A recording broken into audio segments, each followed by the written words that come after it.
Bonjour messieurs, bonjour madame, bonjour mon frère, bonjour ma soeur.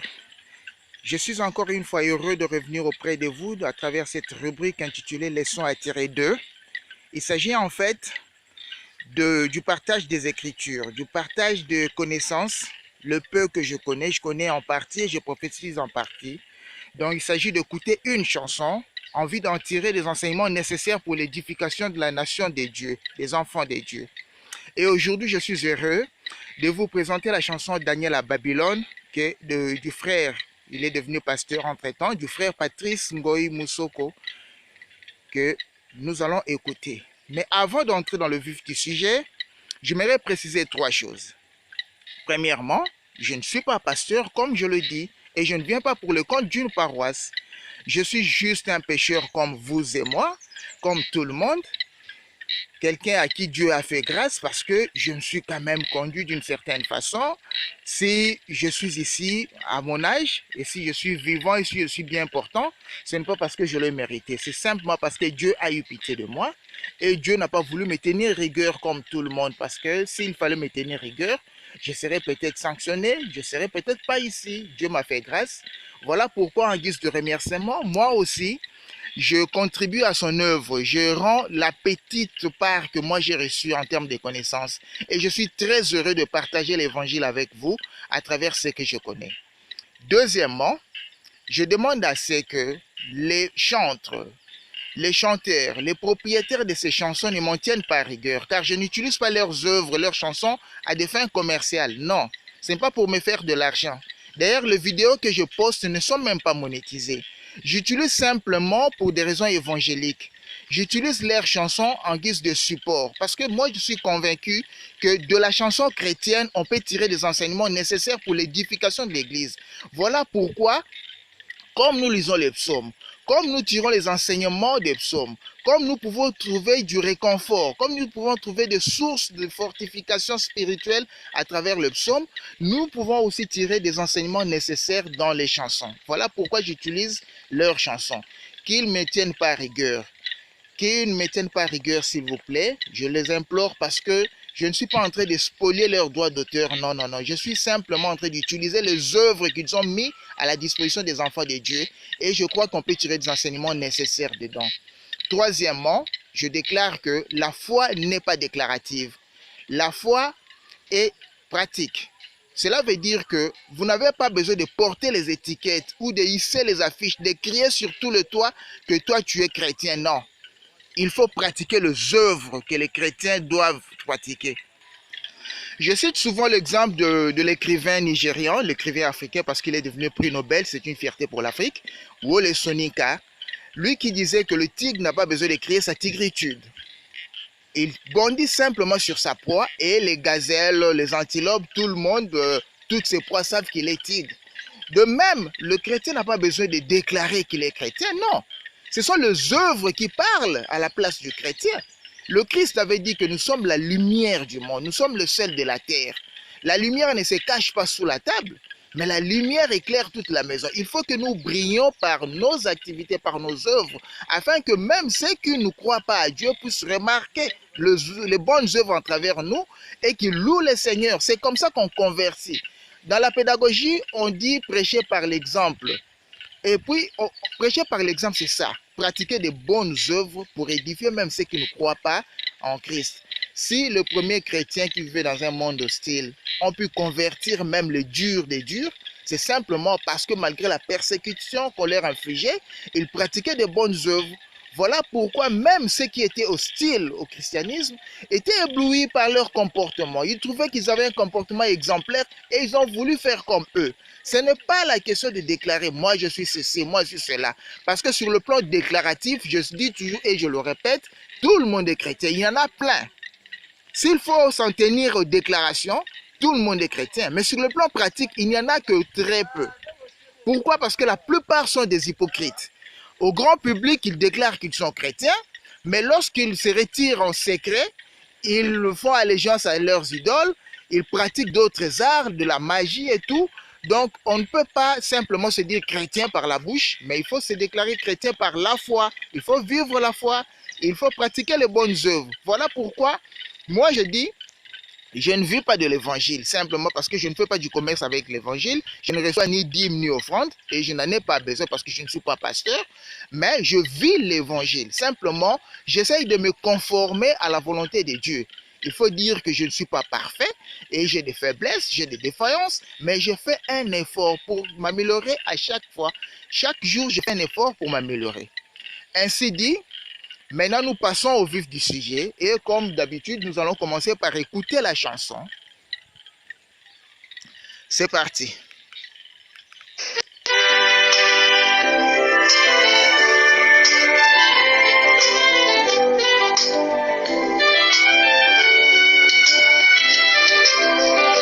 Daniel à Babylone. Wow. Daniel vivait dans un pays où la parole était rejetée. Quel désordre dans ce pays. Mais Daniel craignait son Dieu.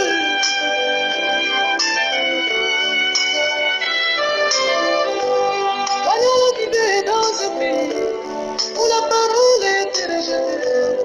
Quel désordre dans ce pays. Mais Daniel craignait son Dieu.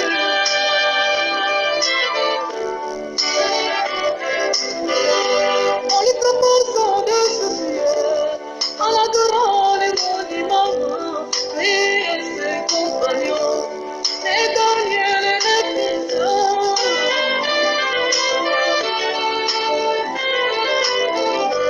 En lui proposant de s'asseoir, en adorant les monuments, lui et ses compagnons, mais Daniel refusa.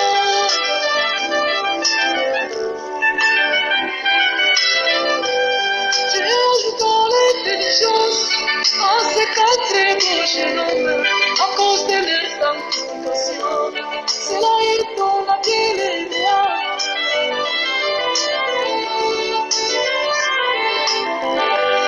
J'ai ajoutant l'intelligence à ces quatre beaux jeunes hommes à cause de leur sanctification. Cela est dans la vie les lois.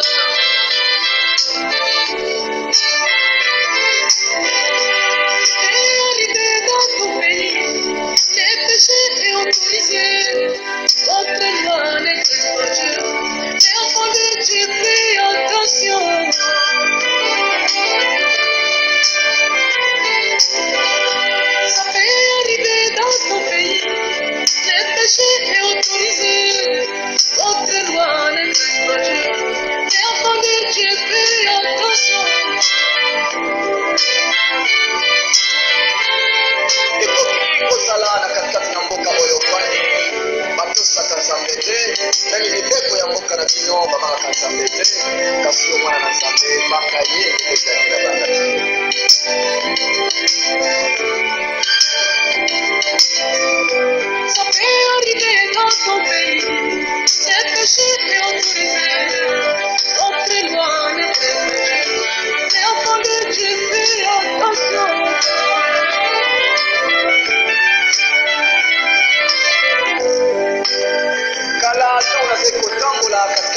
basambelaka l'église baza ndenge nini nakanisi na bana ya 8 ans bango nyonso bazali mpe na bamibali bayeba bamibali mpe ya kozeka impose nombe ya kozoma temo ya ekoko Ça peut arriver dans ton église, la polygamie est autorisée. Notre église n'est pas Dieu. Et enfant de Dieu, fais attention.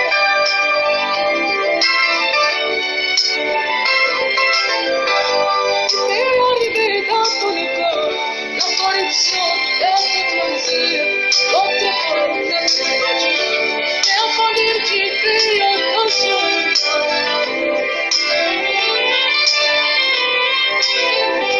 Ça peut arriver dans ton école, la corruption est autorisée. Votre école n'est pas Dieu. Et enfant de Dieu, fais attention.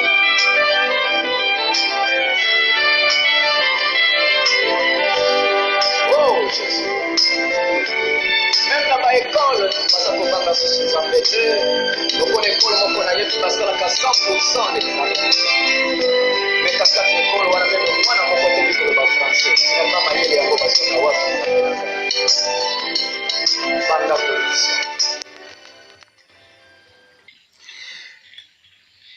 Merci, très bien. Je pense que la chanson vous a plu et que la chanson est vraiment intéressante. Commençons d'abord par traduire. De quoi s'agit-il? En lingala, ce que nous venons d'écouter, ça peut se traduire par ceci. Okoki kobika na mboka oyo lisumu endimami. Mboka na yo ebangaka nzambe te. Kasi yo mwana na nzambe sala keba. Elakisi ete tosa oyo nzambe asengi yo. In English, the statements of the song say that you may live in a country where sinning is permitted. Your country doesn't respect God. But I tell you, people of God, to be careful by doing what is good. Entrons dans le contexte. Nous parlons de Babylone. Le frère dit Babylone, Babylone. Et en menant quelques petites recherches, puisque c'est un sujet vaste, il faut simplement donner l'essentiel. Sur le plan historique, Babylone, c'est un nom qui signifie porte des dieux. Déjà, le nom, on dit beaucoup. Porte des dieux. Quel Dieu? Ce n'est pas le grand Dieu, ce n'est pas le bon Dieu, ce n'est pas le Dieu créateur. Ce sont les idoles. Donc, dès le nom, on sait déjà à quoi s'en tenir. Babylone était une ville de la Mésopotamie. À l'Antiquité, il y avait la Mésopotamie, ce qui se trouve actuellement en Irak, c'est que ça se trouvait dans l'actuel Irak, entre deux fleuves, puisque le nom même signifie entre deux fleuves. Il avait le fleuve Euphrate et le fleuve Tigre. Eh bien, cette ville florissante finira par devenir la capitale d'un grand empire. Un empire qui a semé son nom, un empire bien connu dans l'Antiquité. Et cet empire a connu plusieurs dynasties, plusieurs rois, mais il y a deux rois qui ont marqué le temps fort de cet empire. Premièrement, il s'agit d'Hammurabi. Le roi Hammurabi a doté l'empire de sa toute première loi majeure des hommes. Donc, un code, une sorte de constitution, une sorte de loi fondamentale, une sorte de code pénal. Donc, la toute première loi, bon, ce n'est pas la toute première loi, il y a quand même eu quelques lois, mais la loi la plus sérieuse, la loi la plus complète, la loi qui organisait la vie dans cet empire, la loi qui organisait la vie entre les hommes, c'est Hammurabi qui a été la première personne à la porter, et c'est à mettre sur le crédit de Babylone, c'était le fameux code d'Hammurabi. Ensuite, Hammurabi a fait exécuter de grands travaux de canalisation, déjà à l'Antiquité. Donc on peut parler de plusieurs siècles, de 2 millénaires même avant Jésus-Christ. 2 millénaires, il avait déjà un système de canalisation d'eau, on pouvait irriguer, il y avait tout un ensemble de travaux. Ce qui se fait aujourd'hui dans des pays bien développés pour l'irrigation des terres. Hammurabi le pratiquait déjà dans le temps. Donc ce n'était pas quelqu'un de simple, ce n'était pas quelqu'un de minime, c'était un grand. Et puis à l'époque de Hammurabi, comme son nom l'indiquait, donc Babylone, la porte des dieux, on a érigé des ziggourats. Les ziggourats sont simplement des temples qui sont érigés à l'honneur de leur divinité Marduk. Déjà à l'époque, Ça donnait déjà le temps, Babylone donnait déjà le temps que c'était un centre d'idolâtrie de base, un centre non négligeable d'idolâtrie. Le deuxième temps fort a été connu par Nabuchodonosor. Dans la Bible, on l'appelle aussi Nebuchadnezzar. C'est la même personne. Nabuchodonosor a marqué Babylone de son empreinte. Pourquoi? Parce que c'est à l'époque de Nabuchodonosor que Babylone a connu son ascension au rang de première puissance mondiale. C'était la superpuissance mondiale. Lorsqu'on parle de puissance mondiale, il faut se projeter dans le présent pour voir aujourd'hui le monde, la première puissance du monde, c'est l'Amérique. Les États-Unis d'Amérique, c'est la première puissance militaire, c'est la première puissance économique, c'est la première puissance diplomatique, c'est la première puissance même culturelle, c'est la première puissance financière, monétaire, dans tout, ils sont numéro 1. Et à cette époque, c'était Babylone, à l'époque de Nabuchodonosor, Babylone était la première puissance du monde. Ça, c'est la première réalisation. C'est ce que Nabuchodonosor a réussi à faire pour Babylone.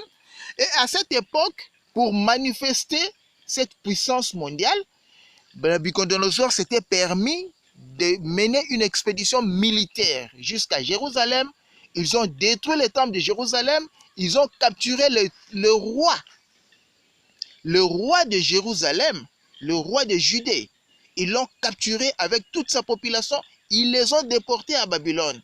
Et c'est au cours de cette période que le chantre, le pasteur Patrice Ngoyi Moussoko, a tiré les enseignements nécessaires pour mettre dans sa chanson Daniel à Babylone.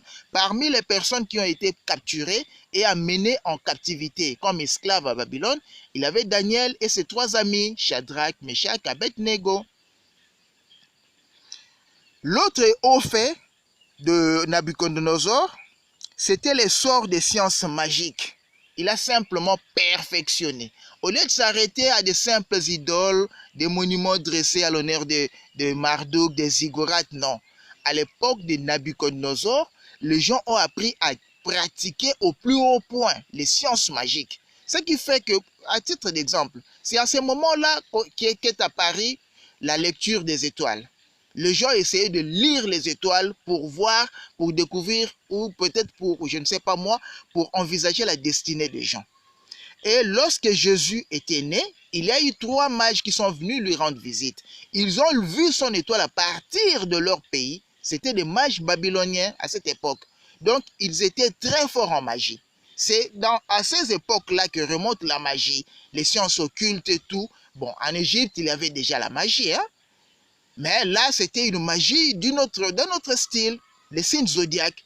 Et aujourd'hui, j'ouvre une petite parenthèse pour dire à tous les enfants de Dieu que lorsque vous vous accrochez au signe zodiaque, moi je suis du signe Lion, moi je suis Sagittaire, moi je suis Verseau, moi je suis Gémeaux, moi je suis Bélier, ce n'est pas divin. Ce n'est pas divin. Vous vous identifiez à des signes zodiaques de la magie babylonienne. Pourquoi? Parce que chez eux, ils ont divisé une année en 12 périodes. Et chaque période est gérée par une entité spirituelle. Ça peut être poisson, ça peut être lion, ça peut être gémeaux, ça peut être vierge, ça peut être verseau. Ce sont les entités, les esprits impurs qui commandent. Comme dans la science occulte, ils ont souvent l'habitude de diviser la semaine en journées. Chaque journée est dédiée à une divinité. C'est comme lundi, nous disons lundi, lundi c'est la lune.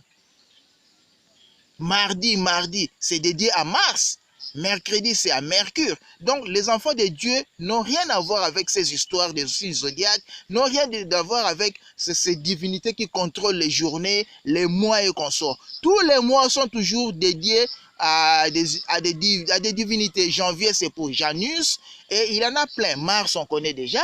Et puis, il y a certaines personnes qui se sont érigées le mois, comme août, c'est Auguste. C'est Auguste. Ça, c'est parenthèse fermée. Vous qui parlez souvent magie, vous savez d'où ça vient. C'est à cette époque qu'il s'est développé les sciences occultes. Et sous les règnes de Nabuchodonosor, toujours, il y a eu aussi, à côté des sciences occultes, mais il y a eu aussi le perfectionnement des travaux très importants. Babylone, c'est à l'époque, hein, comparaison n'est pas raison. On dit aussi, toute chose étant récente égale par ailleurs. Mais si on peut se projeter dans l'Antiquité, la splendeur qu'avait Babylone, c'est à peu près la splendeur qu'a New York aujourd'hui, la splendeur qu'a Los Angeles, la splendeur qu'a les États-Unis d'Amérique, toutes les grandes villes que nous admirons. Parce qu'à cette époque, Babylone était bien construite et il y avait même des jardins suspendus. Les jardins suspendus qu'on traitait parmi les 7 merveilles du monde. À l'époque, les Grecs, lorsqu'ils ont découvert le monde, ils ont établi 7 merveilles du monde, parmi lesquelles le phare d'Alexandrie, le colosse de Rhodes, et il y en avait beaucoup.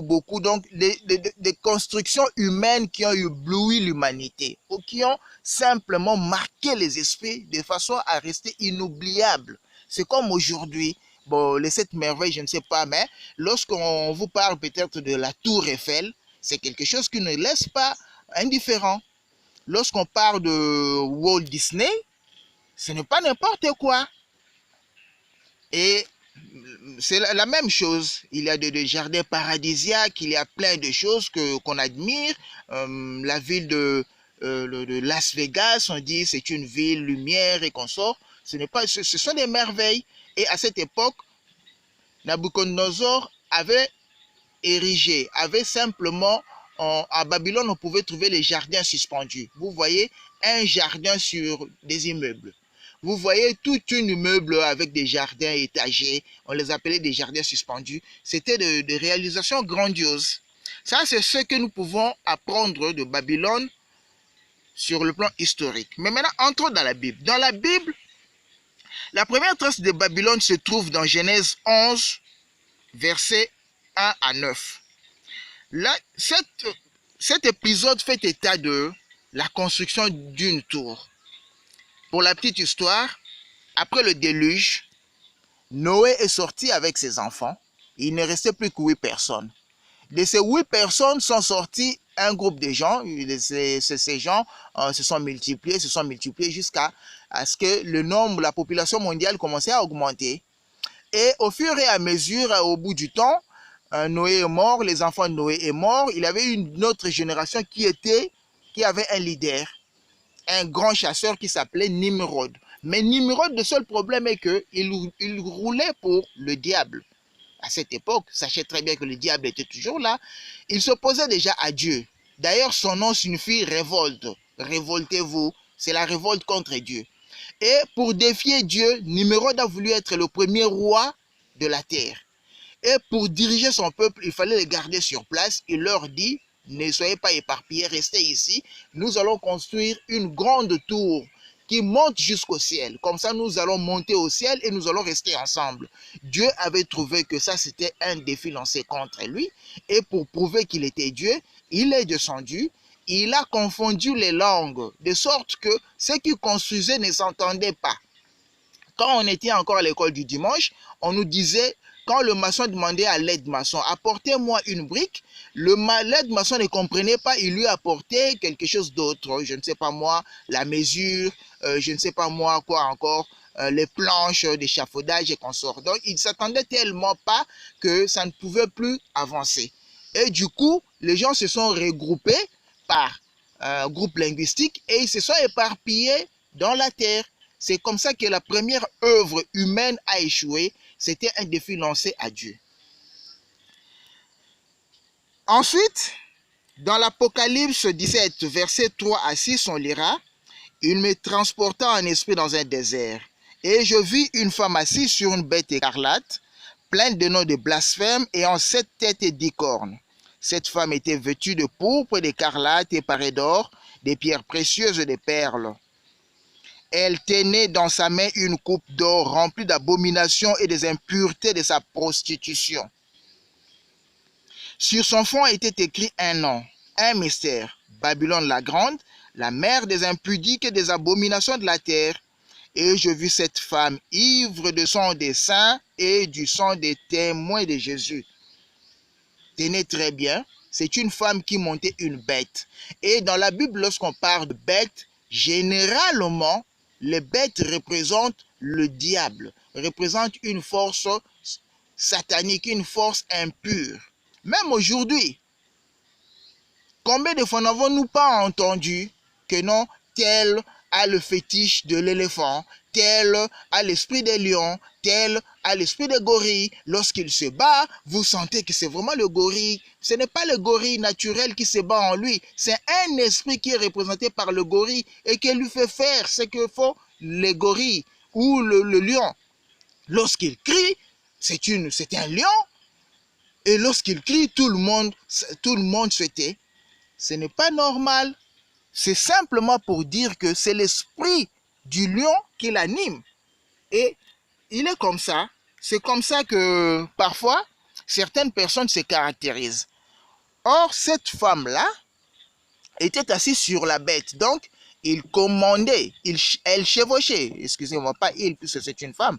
Elle commandait la bête, elle chevauchait la bête. Donc, elle avait le pouvoir sur la bête. Nous ne sommes pas en train d'étudier l'Apocalypse parce que nous prenons simplement l'aspect Babylone. Il y a tout un renseignement.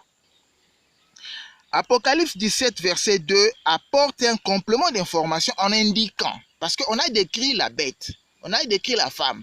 La femme chevauchait la bête, elle avait un certain pouvoir, mais le problème est que la femme était arrogante. La femme ne faisait que blasphémer le nom de Dieu.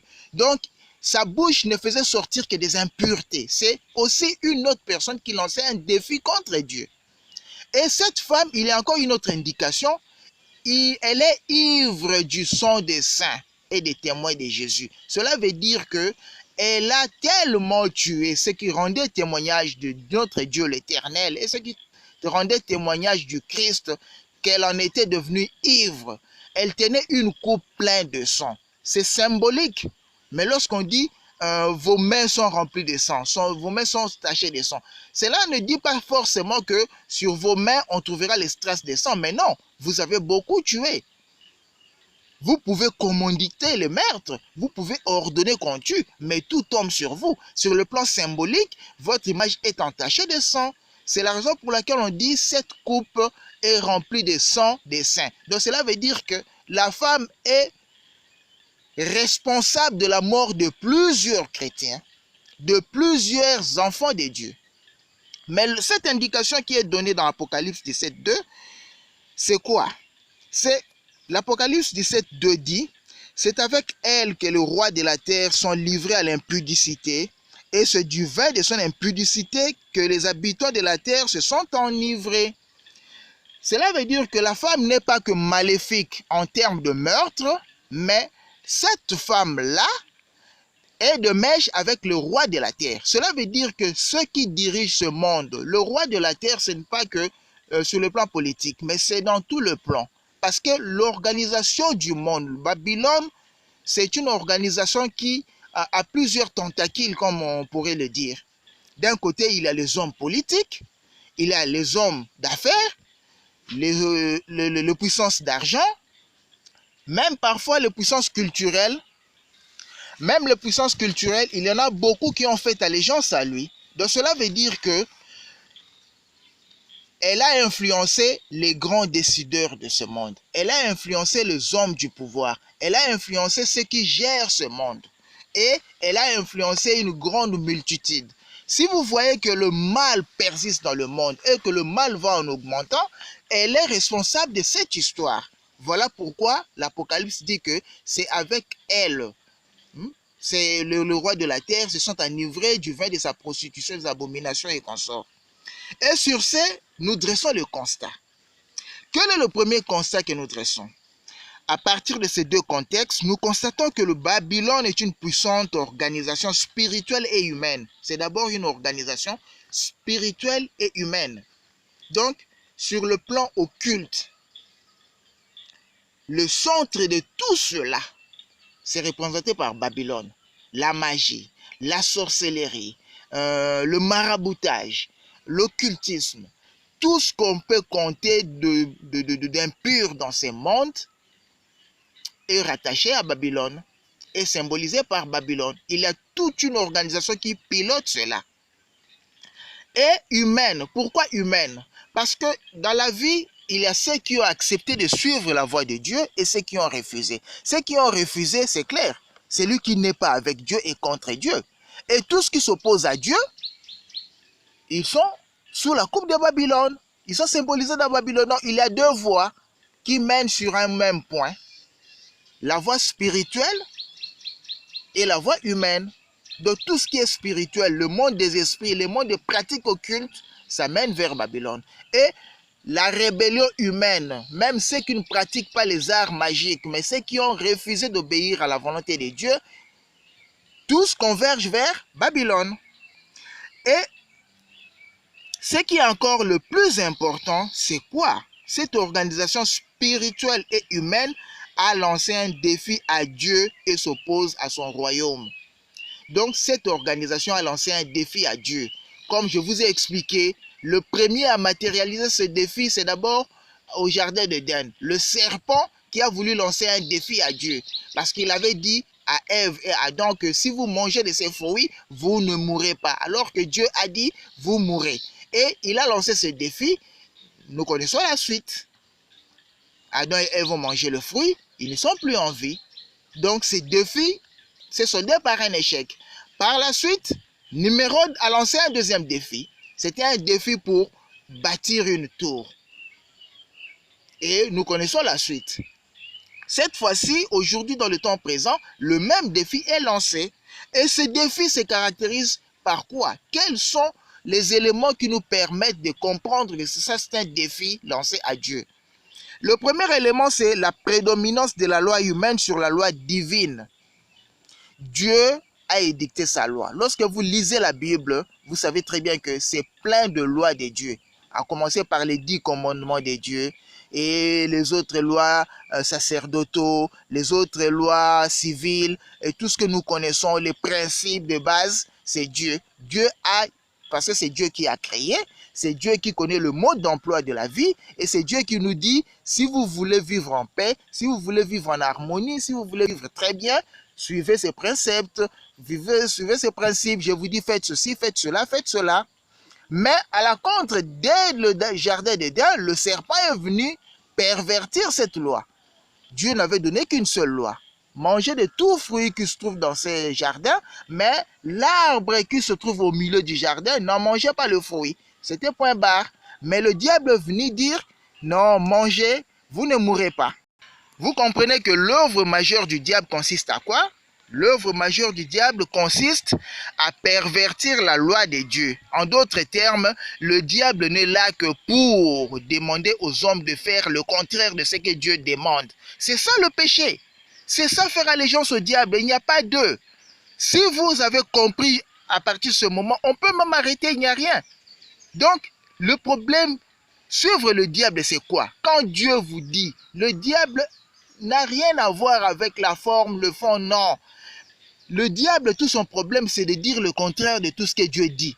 Si Dieu vous dit ne mangez pas la mangue, le diable vous dira mangez de cette mangue, il ne vous arrivera rien.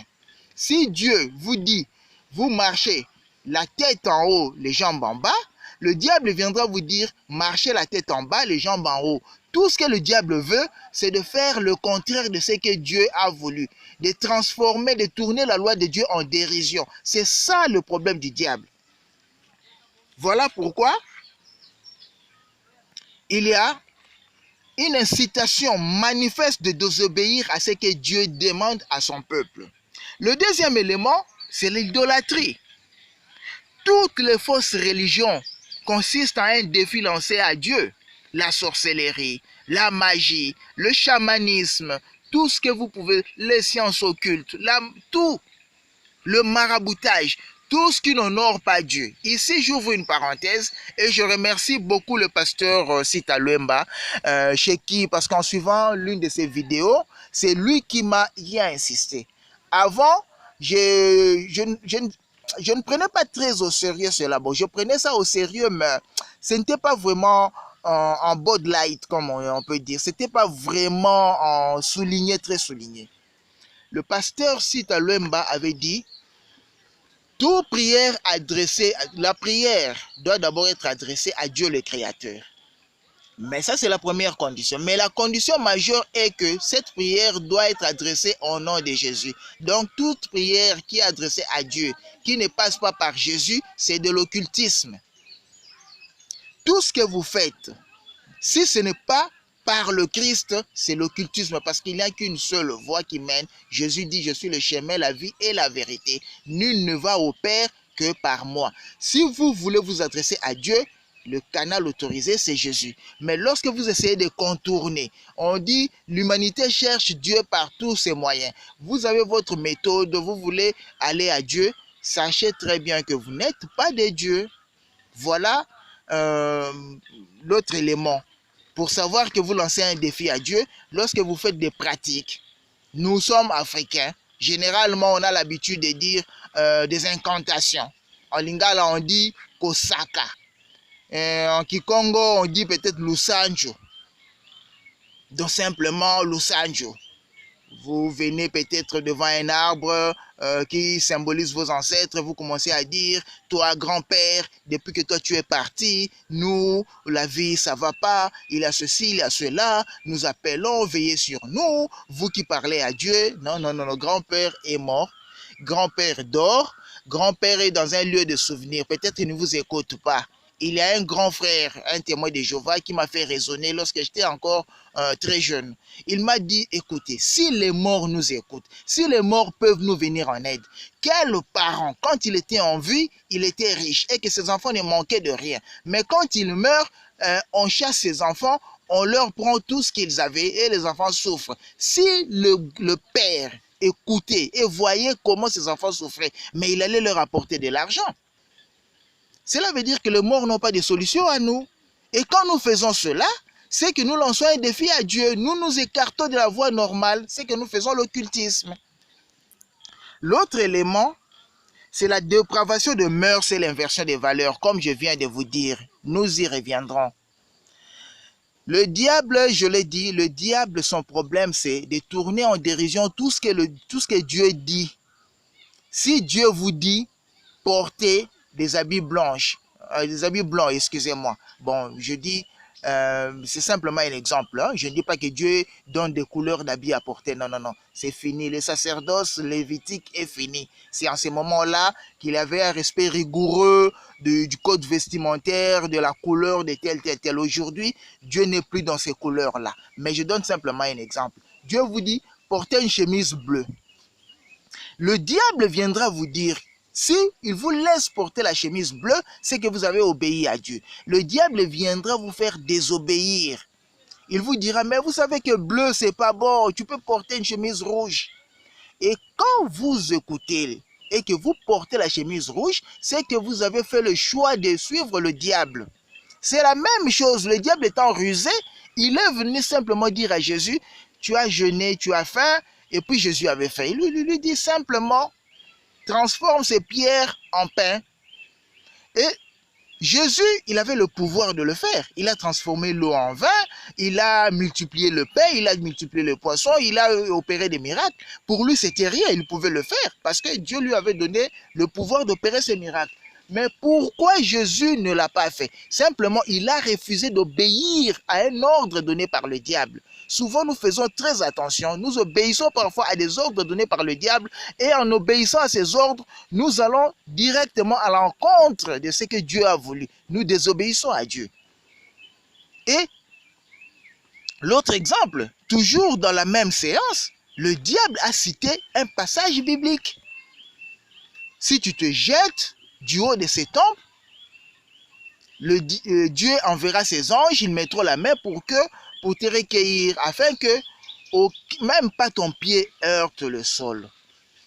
C'était une prophétie. Et ça a été prophétisé pour lui.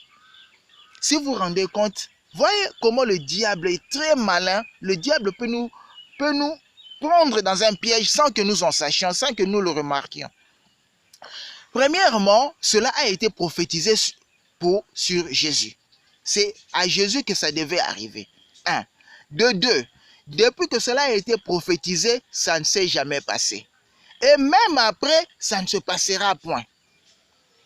Donc, si vous n'avez pas le discernement, si Jésus n'avait pas le discernement, Jésus allait comprendre, oui, il est venu le moment.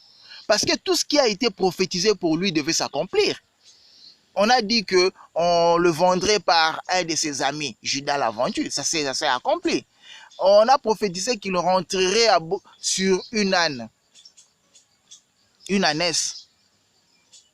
Ça a été accompli. On avait dit qu'on tirerait au sort son vêtement. Ça a été accompli. On avait prophétisé plusieurs choses. Ça a été accompli. Il naîtrait à Bethléem. Ça a été accompli. Mais cette prophétie-là, ça ne s'est pas accompli. Si Jésus était comme un humain, il allait dire, mais qu'est-ce qu'il a de mal? Ça a été prophétisé pour moi, et puis ça ne s'est jamais accompli, donc c'est le moment. Mais Jésus a décelé le piège. Il a remarqué, non, non, non, non, non, c'est un piège du diable. Si je me laisse et que je plonge, je tombe, je pécherai contre Dieu. D'où je n'écoute pas la voix du diable.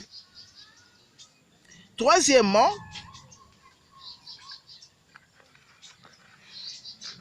ces défis se caractérisent par des initiatives conduisant l'homme à l'autodestruction et à la destruction du monde. Dieu dit que votre corps est le temple du Saint-Esprit et que celui qui détruit son corps, Dieu va le détruire. C'est dans 1 Corinthiens chapitre 3 verset 16.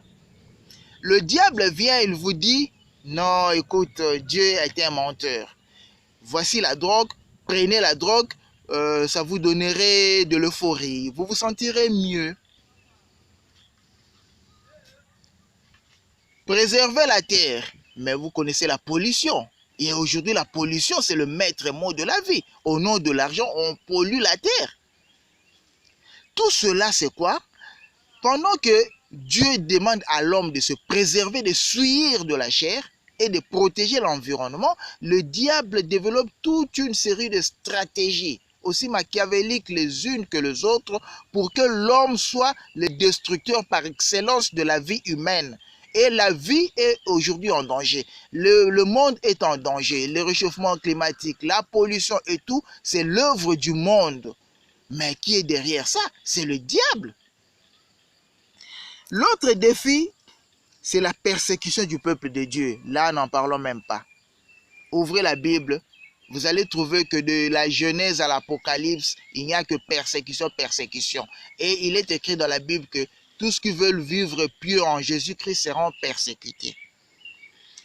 Maintenant, sur le plan pratique, comment ça se passe? Dans Romains 2, verset 15, l'apôtre Paul nous explique que Dieu a écrit sa loi dans le cœur des humains. Dieu a écrit sa loi dans le cœur des humains. Ce qui explique que tous les peuples du monde, même s'ils n'avaient aucun contact durant les millénaires, aient quasiment le même code d'éthique et la morale, de sorte qu'ils agréent ou désapprouvent les mêmes choses. Essayez un peu de vous demander, pendant les millénaires, les contacts sont rendus possibles aujourd'hui. C'est aujourd'hui que nous avons l'Internet. Je peux rester comme je suis ici à Kinshasa. Il suffit d'allumer mon ordinateur, il suffit d'allumer mon téléphone, j'entre à l'Internet, sur Internet, je vois en temps réel ce qui se passe en Australie, je connais la coutume d'Australie, même sans arriver en Australie, je connais déjà. C'est comme si nous arrivons virtuellement. Mais à l'époque, pendant des millénaires, il y a des gens qui vivaient en Afrique qui ne savaient même pas que la Chine existait. Il y a des gens qui vivaient en Inde qui ne savaient même pas que le Canada existait. Il y a des gens qui vivaient en France qui ne savaient même pas que la Mongolie existait ou l'Australie existait. Les gens, chacun était cantonné dans son espace, même dans un même pays. Vous pouvez être ici, comme chez nous, nous sommes en République démocratique du Congo, vous pouvez être dans le Bandundu, vous ne savez même pas qu'il y a un village qui s'appelle Kasumbale, qui se trouve dans les Katanga. Vous ne savez, vous pouvez être dans le Kasaï, peut-être dans quelle ville, dans Achimbulu par exemple, vous ne savez même pas qu'il y a un village ou une ville qui s'appelle Aketi. Donc chacun vivait chez soi. Cela veut dire qu'ils ne se rencontraient pas, ils ne s'échangeaient pas. Mais comment expliquer que partout où vous allez, chaque peuple avait un code moral, avait un code d'éthique. Ici, on n'aime pas le vol, là on n'aime pas le vol. Ici, on n'aime pas l'idolâtrie, là on n'aime pas l'idolâtrie. Bon, l'idolâtrie, c'est quoi? La sorcellerie, c'est mal vu partout. Même en Europe, là où ils sont beaucoup plus cartésiens, ils sont beaucoup plus, ils ont la raison, puisque Senghor avait dit la raison est hellénistique, l'émotion est nègre. Cela veut dire que le nègre cède beaucoup plus à l'émotion et que les Blancs, les Européens sont rationnels, mais en Europe, on menait la chasse aux sorcières, on les tuait. Ça ne passe pas. Le vol, ça ne passe pas. Sortir avec la femme d'autrui, ça ne passe pas. Prendre quelque chose d'autrui, ça ne passe pas. Tuer, ça ne passe pas. Donc, il y a tout un ensemble de codes. Il y a certaines pratiques qui ne passaient pas, qui étaient condamnées, et il y a certaines pratiques qui étaient encouragées. Lorsque vous êtes sincère, tout le monde vous encourage, tout le monde vous apprécie. Quand vous dites la vérité, tout le monde vous apprécie. Quand vous avez du respect, tout le monde vous apprécie. Quand vous aimez le travail, tout le monde vous apprécie. Quand vous n'aimez pas la fraude, tout le monde vous apprécie. Et ça s'est passé autant à Kinshasa, en RDC, en Afrique, en Chine, aux États-Unis, en Europe, partout. Pourquoi cela? Vous allez dire non, mais ces gens ne se sont pas concertés. Il n'y a pas eu de concertation pour dire que non, nous avons tenu une conférence, nous avons agréé ceci, nous avons désapprouvé cela. Non, chacun dans son coin. C'est ce qui prouve que Dieu était partout depuis longtemps. Et Dieu a écrit la loi dans le cœur de l'homme. Et ces lois, on a grandi avec. Ça passe de génération en génération et ça régit nos rapports, ça régit notre vie dans la société. Mais que s'est-il passé maintenant quand Babylone est arrivé? Babylone est venue tourner maintenant à dérision toutes ces lois-là. Avec le système babylonien, il s'observe une remise en cause de tout ce qui constituait des valeurs d'antan et l'établissement d'un nouveau standard de valeurs qui vont à l'encontre de celles qui fondaient nos sociétés et qui étaient en conformité avec la parole de Dieu. Et ce, au nom de la liberté de chacun de disposer de sa vie comme il veut. Essayez un peu de vous rendre compte, à l'époque, dans notre pays, ou en Afrique, dans le monde, l'enfant d'autrui, la fille d'autrui, même si vous êtes puissant, vous n'allez pas venir la prendre et partir avec elle par la force, non. Vous violez en France, on vous condamne. Vous violez en Afrique, on vous condamne. Vous violez en Chine, on vous condamne. Partout, lorsque vous faites ce qui est mal, on vous condamne. Mais aujourd'hui, il s'est passé que Babylone, quand il est venu, comme Babylone, nous avons vu, son travail, c'est de tourner en dérision la loi de Dieu. Eh bien, qu'est-ce qu'ils sont venus faire? Ils sont venus simplement changer, apporter un autre standard de valeur, comme ce que nous allons voir. La fois passée, je vous ai parlé du postmodernisme, ce que j'ai encore appris du pasteur Sitalemba. Eh bien, avant, dans l'ancien temps, jusqu'il n'y a pas très longtemps, il y avait ce qu'on connaissait être des vérités et ce qu'on connaissait être des mensonges. Nous savons très bien que le soleil se lève à l'est et ça se couche à l'ouest. Ça reste immuable. L'ozone, tel que nous voyons sur à partir de la Terre, elle est bleue.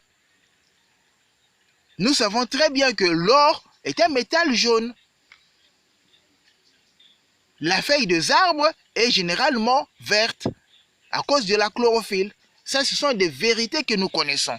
Mais avec le postmodernisme, on est venu mettre tout cela en cause. Le postmodernisme dit, il n'y a pas de vérité absolue, toute vérité est relative. Donc, tel que moi je suis là, moi j'ai ma vérité. Donc, ce que moi je dis est vrai pour moi, c'est vrai pour moi. Si vous trouvez que ce n'est pas vrai pour vous, c'est votre affaire. Mais vous ne pouvez pas me blâmer parce que ma vérité, c'est ma vérité, ce n'est pas la vôtre. Et ça, c'est une vanne qui a laissé passer plusieurs dérives. À partir de 1968, la fois passée, on l'a vu. Il y a eu un mot d'ordre dans ce monde. Le mot d'ordre désormais, c'est « il est interdit d'interdire ». Donc vous ne pouvez interdire rien à personne. Laissez à chacun faire sa vie comme il l'entend. Et quels sont maintenant, pour montrer les exemples, qu'aujourd'hui, la vérité universelle n'existe pas, tout ce qui était de valeurs d'hier ont été tournés en dérision. Nous sommes en train de basculer vers un autre nouveau standard. J'ai dressé une petite liste pour faire une petite comparaison.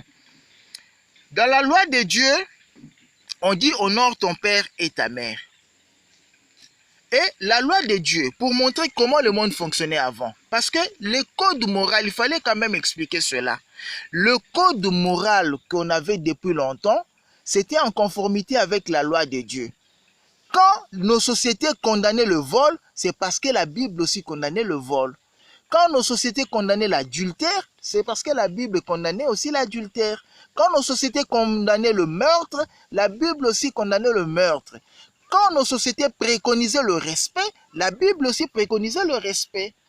Donc, pendant plusieurs millénaires, la Bible et l'éthique humaine, la morale marchaient de pair parce qu'il n'y avait pas beaucoup de conflits. Certes, il y avait quelques cas de conflit, mais dans la plupart des cas, il n'y avait pas de conflit. Ça marchait de pair parce que la morale, l'éthique des hommes est sortie de cette loi que Dieu a écrite dans le cœur des hommes. Donc, il ne pouvait pas avoir de contradictions. Mais maintenant, quand le système de Babylone est venu, et il a apporté tout un ensemble de valeurs qui tournent en dérision, et la loi de Dieu, et la morale, et les us et coutumes. Voilà ce que nous allons prouver.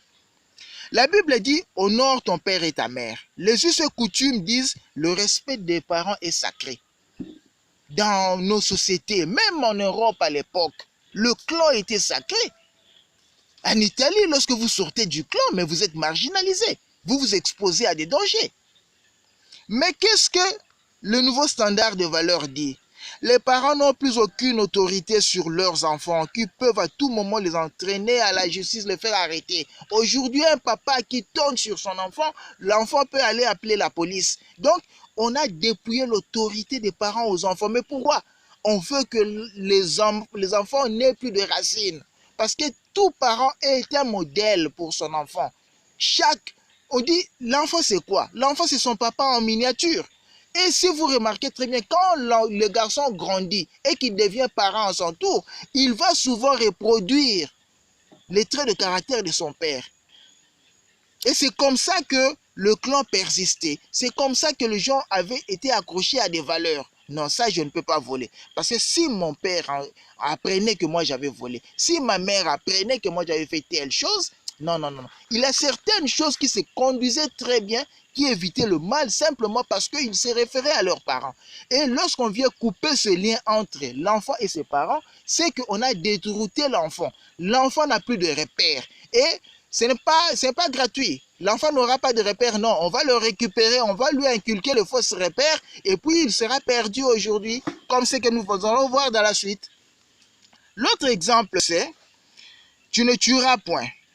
Même l'avortement provoqué est sévèrement condamné dans Lévitique. La Bible dit, 2 personnes sont en train de se battre et que par hasard, une femme enceinte est touchée et que l'enfant, donc la femme perd l'enfant de sa grossesse, donc la femme fait une fausse couche. Il y a des cas. Si l'avortement est un accident, il y a des pénalités. Mais si l'avortement est provoqué, est intentionnel, et que l'homme, la personne avait vraiment frappé pour que la femme avorte, il sera puni. Et parfois, il peut être tué. Ça, c'est la Bible qui le dit. Et les us et coutumes disent quoi? L'enfant dans le ventre déjà compté parmi les membres de la famille. Dès que vous êtes enceinte, la société compte déjà un nouveau membre. Donc, l'enfant dans le ventre est une personne à part entière et que personne n'a le droit de les tuer. Et s'il arrivait que la femme fasse une fausse couche, il y a un avortement quelconque, vous allez voir, nous en Afrique, il y a des gens qui organisent le deuil. Et ils font le deuil comme s'ils avaient perdu un adulte, parce qu'ils ont perdu un homme, une personne humaine qui a un esprit. Donc, l'enfant dans son ventre, c'est déjà une personne humaine. Il a déjà un esprit de Dieu en lui. On ne peut pas le tuer. Mais que fait le monde aujourd'hui? Aujourd'hui, surtout en Europe, on ne parle que de l'IVG, interruption volontaire de la grossesse. Qu'est-ce que ça se passe? Comment ça se passe? Les femmes se sont donné la liberté parce qu'en Europe, aujourd'hui, le mariage, c'est caduque. Lorsque vous parlez mariage, on se moque de vous. Et c'est une tendance qui gagne l'Afrique. Aujourd'hui, ça me chagrine lorsque j'entends les filles qui disent « Non, le mariage, c'est quoi? Ce n'est pas la finalité. » Non, ma chère. Vous pouvez vous marier et continuer à faire ce que vous faites. Il n'a pas de plus grande noblesse que de donner la vie à une personne humaine et de l'aider à grandir, à devenir quelqu'un dans la vie. Nos mamans nous ont donné la vie. Et c'est leur noblesse, c'est leur couronne. Nos mamans se sont donné la peine pour que nous étudions. Et nous aussi. Si nous sommes stériles, ah là, c'est un autre problème. Mais si nous ne sommes pas stériles, mais pourquoi? Quel est cet esprit qui nous a envahis pour dire que non, le mari... Non, non, non, non, non, non, en tout cas. On ne force personne à se marier, mais il est indispensable aussi de se marier. Il faut avoir des enfants. Vous aimez les enfants, mariez-vous. Pourquoi vous n'allez pas vous marier, mais vous allez adopter des enfants, alors que vous avez les moyens et les possibilités de faire des enfants? Voilà comment le diable tourne. Voilà comment le diable tourne en dérision. Cette institution que Dieu a sanctifiée, c'était la première institution que Dieu a donnée à l'homme. Adam et Ève, il les a unis par le lien du mariage. Parce que la Bible dit, Adam a donné son côté simplement pour doter Ève. Et les femmes, aujourd'hui en Europe, surtout en Europe, et le mouvement, puisque l'Afrique c'est quoi? L'Afrique c'est juste la caisse de résonance de l'Europe. Tout ce qui s'est fait en Europe, mais ça trouve un intérêt particulier, un intérêt fructueux en Afrique. En Europe, la femme a le loisir, la liberté de sortir avec qui il le veut. La femme n'a pas de code moral, n'a pas de barrière morale. Aujourd'hui, quand vous essayez de dire que non, la femme m'a trompé, c'est l'adultère, on se moque de vous. On dit, mais vous vivez dans quel monde? Eh bien, quand la femme sort avec qui elle veut, la femme contracte des rapports sexuels avec qui elle veut, oui, c'est sa vie. Mais quand vous tombez enceinte, supportez de porter la grossesse, mais simplement parce que c'était pour un plaisir, et la conséquence, la femme dit, en tout cas, non, non, non, non, moi j'assume le plaisir que j'ai eu en sortant avec les hommes, mais cette grossesse-là, en tout cas, ce pauvre enfant, en tout cas, c'est son affaire. Et la femme avorte, mine de rien, en un clic, la femme avorte. Mais en avortant, est-ce qu'on ne peut pas réfléchir qu'elle a tué un enfant? Une femme qui a avorté 10 fois, c'est que c'est une femme qui a tué 10 personnes. Un docteur qui a fait avorter 50 femmes, c'est un docteur qui est complice de 50 meurtres. Et voilà, avec le nouveau système actuel, on fait le mal sans broncher, on tue simplement parce que les enfants qui sont dans le ventre, les embryons, le fœtus, ce ne sont pas des personnes humaines. Là, je suis désolé. Ce sont des personnes humaines. L'autre exemple, c'est quoi? L'inceste, la zoophilie, l'homosexualité sont sévèrement condamnés dans la Bible. Lisez la Lévitique. Lévitique 18, Lévitique 20. On condamne et souvent la sanction, c'est la mort. Dans notre vie, dans nos us et coutumes, nous qui sommes africains, premièrement, il faut savoir que le code de la famille, parlant de l'inceste, de la zoophilie et de l'homosexualité, le code de la famille en RDC jusqu'à aujourd'hui, et comme ils sont toujours sous influence européenne, ils vont peut-être le changer. Mais le code de la famille de plusieurs pays, même de la France, jusque dans les années 70, insinuait, stipulait que le mariage, c'est d'abord une affaire entre deux adultes, qui n'ait pas de lien de consanguinité, qui ne soient pas parents. Et la troisième condition, de sexe différent. Donc, le mariage, c'était une affaire, d'abord, pour éviter l'inceste, les deux personnes ne doivent pas être de la même famille. Donc, entre cousins, non. Chez nous, il y a quand même une coutume qui ressemble à la coutume des Juifs anciens, dans certaines tribus du Bas-Congo et de Bandundu, donc Kwilu, Kwango, Congo central aujourd'hui, le fameux Kintwidi, qui dit que l'enfant de l'oncle, donc l'enfant de l'oncle trouvera sa femme parmi les filles de la tante. C'est comme les enfants d'Abraham, ils se mariaient avec leur cousine. Et généralement, chez les Juifs, ça s'est passé comme ça. Ben, c'était une loi. Mais aujourd'hui, avec l'évolution, on a dit, bon, l'enfant, celles qui ont des Kintwidi peuvent se marier avec tout le monde, mais à condition de régler la question des Kintwidi. Donc, chez les Bayansi, comme je connais beaucoup plus les Bayansi, ils payent 2 fois la dot. Quand ils payent la dot, on défalque une partie qu'on remet au Kintwidi pour dire que non, on a le monsieur, le mari a acquis le droit, acheter son droit.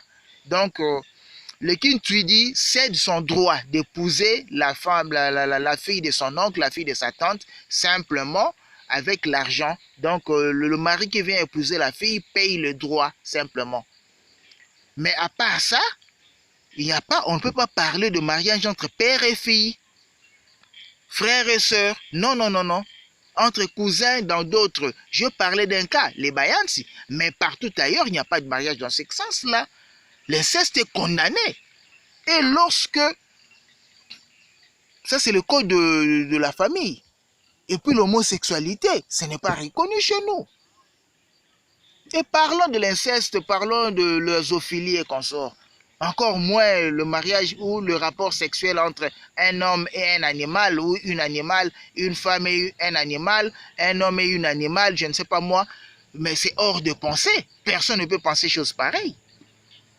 Chez nous en Afrique, généralement, même aujourd'hui, lorsqu'on apprend que tel a des relations intimes avec sa maman, avec son papa, avec sa fille, avec son fils, avec sa soeur, avec son frère, généralement, ou tel a des relations intimes avec un animal ou avec une animale, ou parfois, quand tel a des relations intimes avec quelqu'un de son sexe, généralement, on dit que c'est un occultiste, c'est un fétichiste.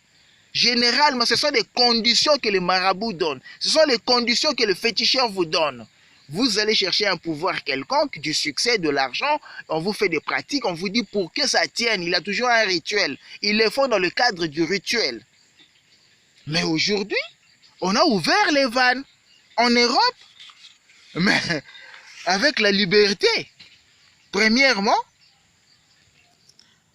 dans tous les pays occidentaux, des lois sont passées pour accorder la liberté sexuelle à tout le monde. Dernièrement, on avait appris en Hollande, une maman avait accepté de devenir la femme de son propre fils, sans honte. Et lorsque la communauté a voulu les attaquer en justice, les deux mariés, soi-disant, entre guillemets, mère et fils, excusez-moi, mère et fils, qui deviennent mari et femme. Bon, ils sont maintenant. Les deux amoureux, les deux époux ont dit nous sommes consentants.